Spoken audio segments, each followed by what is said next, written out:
we shouldn't amend it, because they don't follow it now. I mean, can you kind of address that common argument that we hear in many cases? By the way, that's the best question. And I say that with bias because that's the question I asked you when you told me about convention. That's right. Well, the best answer is that the checks and balances of our country are broken if we don't use Article 5. That's the simplest answer. It's like having a kid that's 250 years old and you never disciplined them. And so the only thing that puts a check on the Supreme Court misinterpreting the Constitution of the United States is this. Reversing a particular decision of the Supreme Court is incredibly difficult. 49 years. By the way, it was the year of Jubilee. If you follow from the date that Roe versus Wade was issued, we were in the year of Jubilee when it was reversed. But that was a great thing. It's one decision, one major decision. 49 years, and there are countless areas where the Supreme Court has misinterpreted the Constitution of the United States. The Commerce Clause, the General Welfare Clause, the way treaties work. Treaties should always be ratified by the United States Senate by a 2/3 vote. There are thousands of things called executive agreements that I have an LLM in Public International Law from the University of London. The definition of a treaty encompasses both what we call treaties and what we call executive agreements. There are treaties every place else in the world, but in the hands of our Supreme Court, they're executive agreements, and they don't have to be ratified by the Senate. All that is nonsense. And the only way we're going to get a check and balance on the Supreme Court of the United States is to be able to do the systemic changes that are necessary. And there's a lot of other things that could be done, but we just need to say, no, we need to go back to the original meaning. And we all know that we've had to reverse we had to reverse Dred Scott. That was a decision that basically caused a civil war. And they were wrong when they decided Dred Scott. They were wrong when they decided Plessy versus Ferguson about 1875 when they said separate but equal is equal. That's nonsense. And that caused basically 100 years of trouble. But the Supreme Court of the United States did that. And we can talk about marriage. We need to be able to get checks and balances so the Constitution is back to its original meaning. Now, some of the things the founders didn't think about, and that is, are they going to come up with two classes of treaties and try to pull the wool over our eyes? We may need to address some subjects that they didn't think about. And George Mason said it best. If the federal government runs away with its power, this is the way to check and balance, because they will never, ever, ever, ever, ever propose amendments to limit their own power. Because it takes 2/3 majority to do that in both houses. Maybe you might in a really terrific election. If you got them to vote on the first day before they got too used to Washington, D.C., you might get a simple majority sometime. But to get 2/3 majority in both houses, reducing their power, is never going to happen.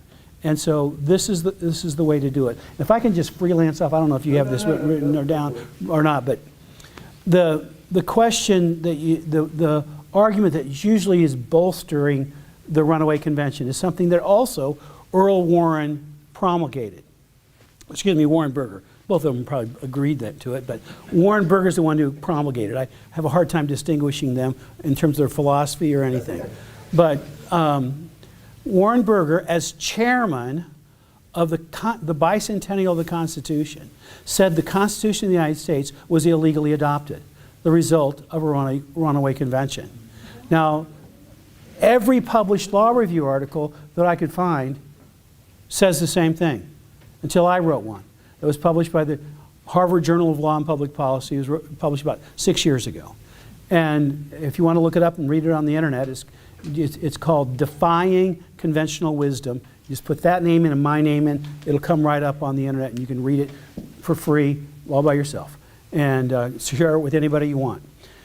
The basic thing you need to know about that is who called the convention? And then before you answer that question, you need to ask yourself a behind-the-scenes question is, well, who had the power to call the convention? The idea that the Articles of Confederation Congress had implied power to call a convention when they had no implied power to do anything. And the reason we needed to revise the system of government under the Articles of Confederation is they could do almost nothing. The country was falling apart. The Articles of Confederation had a lot of good ideas, but it was so limited that they needed to, the founders concluded, we need to fix it. So who called the convention? The answer is the states called the convention because they had the residual power to do so as states. Now, the argument that the convention was only supposed to consider revising the Articles of Confederation and not write a whole new document comes from a resolution passed by the Articles of Confederation Congress. Now, my article gives you a whole bunch of details to show that Congress didn't even think they were calling the convention. They never sent their resolution to the states. If they were going to call the convention, you'd think that they would send the resolution to the states. They didn't. Why? Because they were just passing what the equivalent is of a National Pickle Week resolution. They were giving their opinion on it because the states had already started calling the convention, naming their delegates. 6 states had already called the convention and named the delegates. And so the question is, what did the states tell their delegates to do? 10 states said this, that they're to render the federal Constitution adequate for the exigencies of the Union. 10 of the 12 that participated. Now, New York said the same language that Congress said, only render the federal Constitution, or only amend the Articles of Confederation. And New York stopped voting when 2 of their delegates left. Why? Because the states set the parameters for how their delegates voted, and the rule from New York legislature was if all 3 delegates are not present, New York can't vote. Alexander Hamilton never voted again. He discussed, but because you vote by states and the other 2 were gone, he just could debate and never could vote. And so New York didn't violate its oath, and Massachusetts was ambiguous, and there was a vote in the Massachusetts Ratification Convention to condemn their delegates for violating their instructions. And that convention in Massachusetts, the year that it was completed, voted overwhelmingly to say no. Our delegates did not ratify their oath and their directions. So who do you want to believe on whether the Massachusetts delegates violated their oath? The people from Massachusetts who had it in front of them and had the people in the room, or somebody today? I'm sticking with the history on that.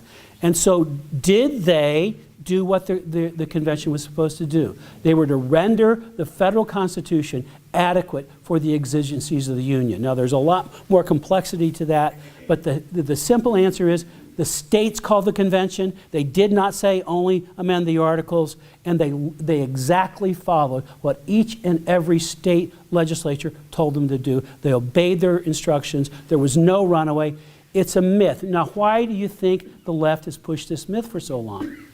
They hate the original intent of the Constitution. And what they argue, law review, Harvard professors, Yale professors, say this in black and white.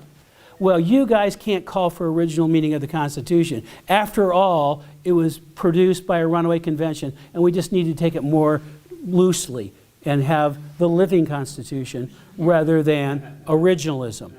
Well, they do it because they hate the Constitution of the United States.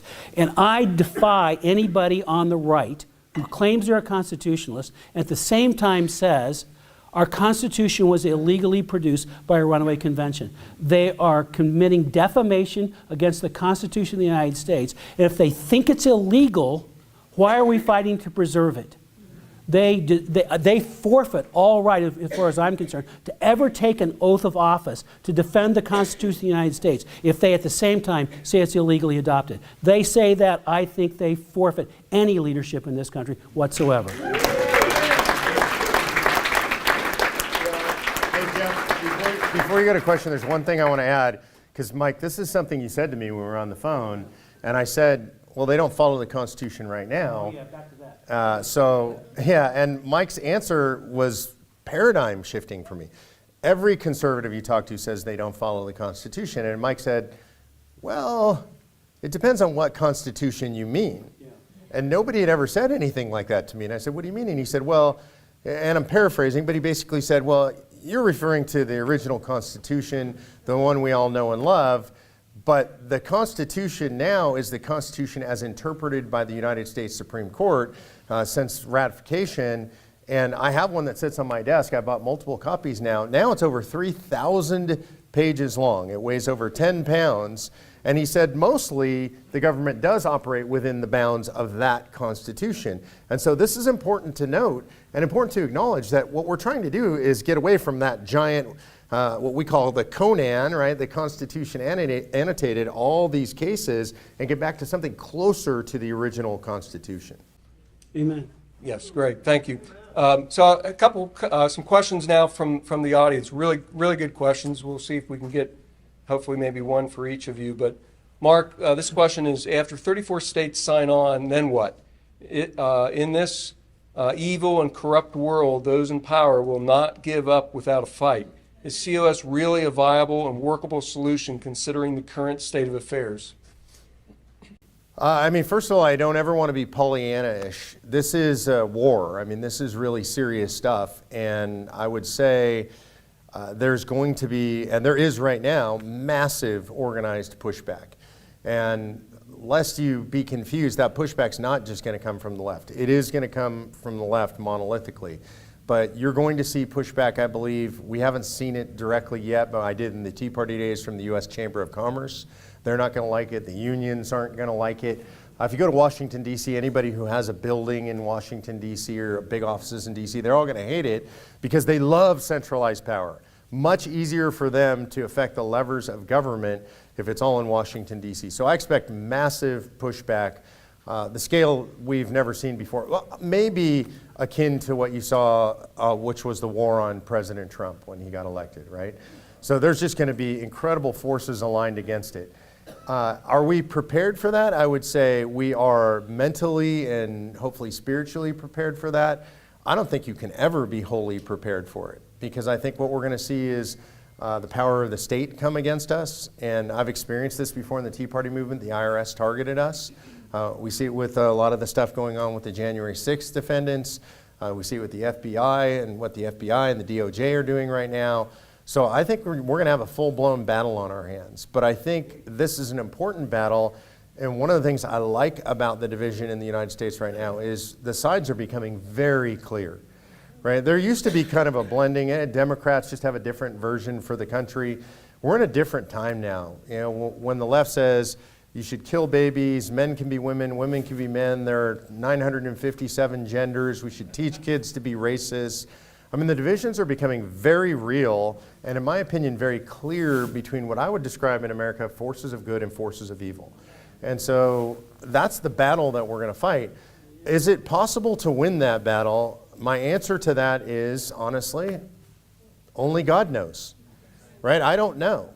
And you guys might have heard me tell the story before, but this is where I go to in Reliance, is I go to John Quincy Adams. John Quincy Adams, after he was president, ended up serving in the United States Congress for 17 years, kind of a backbencher, and his one cause was abolition. And everybody hated him because all he did was scream and yell about abolition. He didn't want to talk about anything else. They actually called him the hellhound of abolition. I told this story on Tucker, if you guys saw Tucker. And basically, he was asked by a journalist why he's doing it. There was zero chance of him passing an abolition bill in Congress at that point. And he said, duty is ours, and the results belong to God. And that's how I feel about what we're doing. I'm in this fight. We're all in this fight. I think you guys are in the fight because we have a duty to fight for the United States of America. And I don't have a duty to win because that's not on me. I couldn't carry that burden on my shoulders. None of us could, and we couldn't collectively. That's in God's purview.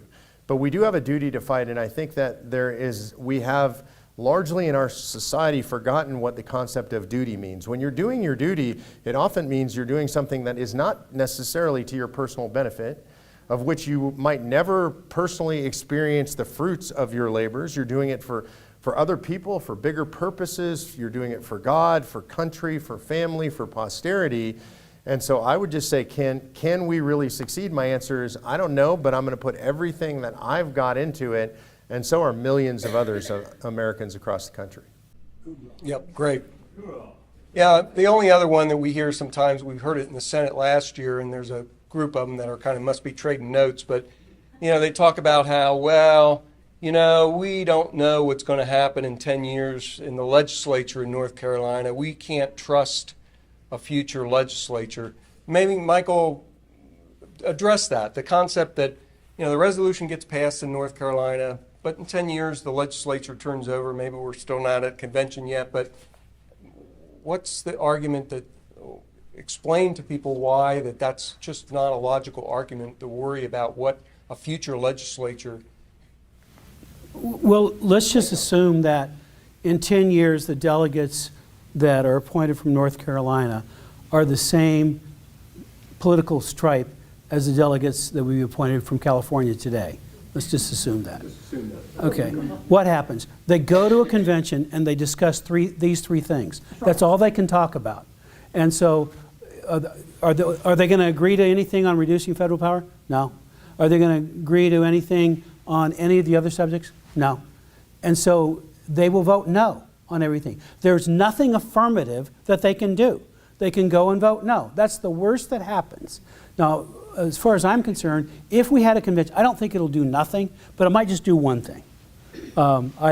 If we pick, let's just pick one thing I talked about recently, and that is a single subject rule. Fairly non-controversial. We have it in North Carolina. Yeah, 41 states have it in their state constitutions. And if we put that onto the federal government, the $1.7 trillion debacle that we just had in December couldn't happen. You couldn't put all that stuff into one bill. It would be, I don't know how many, it would be dozens if not hundreds of bills that would be required to pass that passage. And they just don't have the time or the votes. We would reduce the size of the federal government by that one thing. And I think that the chances of getting that out by a simple majority vote out of convention is pretty doggone good.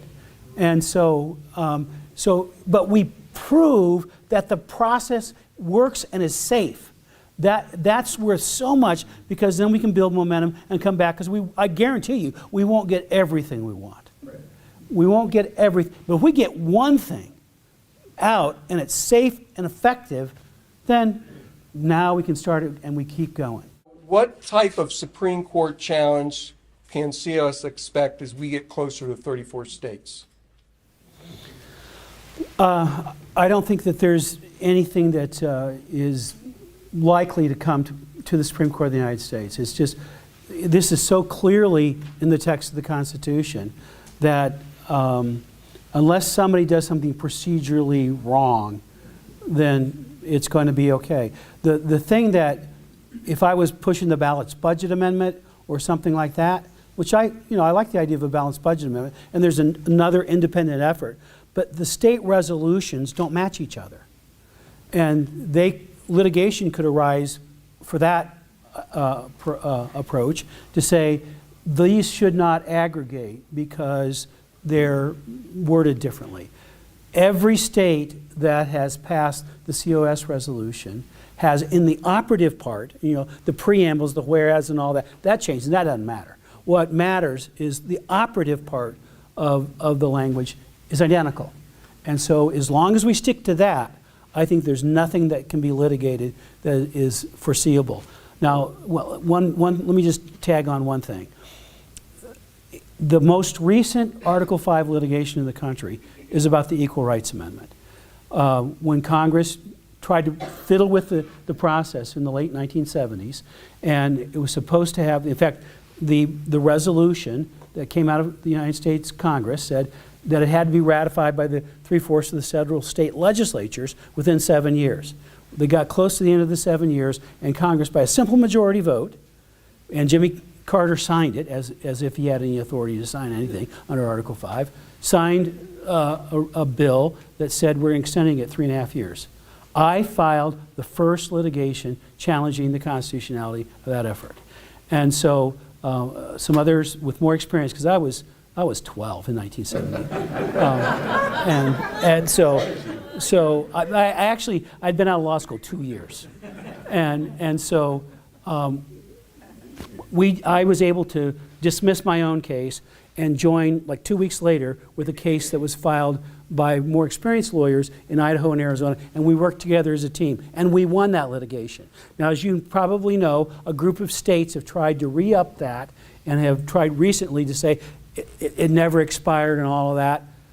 Every case that's considered this latest application, I've been involved in advising all of those people doing all that litigation, and every round we've won. Why? Because you got to follow the rules. Congress didn't follow the rules, and so the precedent of Article 5 that's relevant, and in this last 100 years, is ERA-related stuff, and I've done it all, or been present when it was all done, and the rules are you follow the rules or you get knocked down in the court. And if somebody tried to not follow the rules, I guarantee you I'll file the first litigation. And I'm the most experienced Article 5 litigator in this room, and arguably in the country. And so, in any event. Yeah, and I would add, Mike, in regard to the law, there's an area that courts don't want to get involved in. They call them things that are non-justiciable. And basically what you have is, so you have something that is in the Constitution that is designed to allow the states to wire around Congress, and the courts look at that and they say, hey, look, that's a political process in the Constitution. That's not for us. That's not a proper role for us. It's not the interpretation of the Constitution. There's nothing to interpret, and so they tend to just stay out of it. And there's been a lot of law around this, a lot of litigation around periphery around Article 5 over the years. That's generally the position that the courts take. It's just non-justiciable. It's just not any of our business. So I don't think the courts are likely to be involved. With one exception. When somebody tries to break the rules of the meeting. Right. And the ERA didn't have to say for 7 years. It could have said no deadline. And if that had been the case, somebody tried to say, well, it's got to be within certain, court would have said no. But when they broke the rules, breaking the rules is a justiciable question. Right. But anything else, Mark's exactly right.